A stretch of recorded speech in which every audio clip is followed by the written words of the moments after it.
नमस्कार विद्यार्थी मित्रांनो. तर बघा, आपण आता मार्च 2020 चे गणित भाग 1 चे प्रश्न बघायला. वर्ग समीकरण या प्रकरणावरील प्रश्न पहिला आहे दिलेला आहे. पुढीलपैकी कोणते समीकरण वर्ग समीकरण आहे ते आपल्याला ओळखायचं आहे.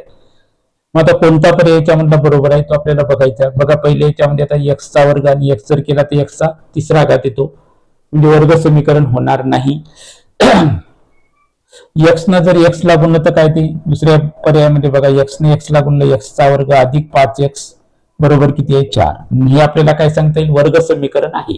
आता वर्ग समीकरण हे जर आलं तर बाकीचे आपल्याला पर्याय पाहायची गरज नाही, कारण वर्ग समीकरण कशाला म्हणतो की चलाचा घातांक जर 2 असेल तर त्याला आपण वर्ग समीकरण म्हणतो. याचं उत्तर कसं द्यायचं, मग प्रश्न पहिला ए मधलं कोणतं बीट आहे, दुसरं त्याचा पर्याय कोणता आहे, बी पर्याय, असं आपल्याला परीक्षेमध्ये द्यायचं. एवढं लिहिलं तुम्हाला 1 मार्क पडतो आहे.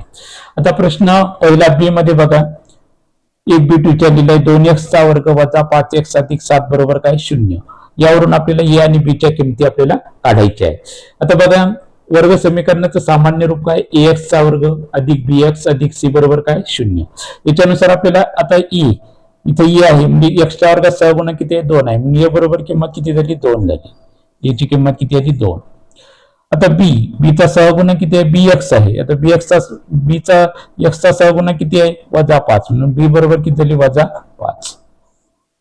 बी बरोबर किती आली वजा 5. 1 मार्काचं गणित आहे. तुम्हाला जर असं त्याच्यामध्ये तुम्ही असं सोडवून बघा, एक वही करा, त्या वहीमध्ये सर्व गणित असे लिहून काढा, आणि प्रत्येक मी व्हिडिओ असे टाकतच आहे. तुम्हाला जर आवडलं तर लाईक करा, शेअर करा, सबस्क्राईब करा.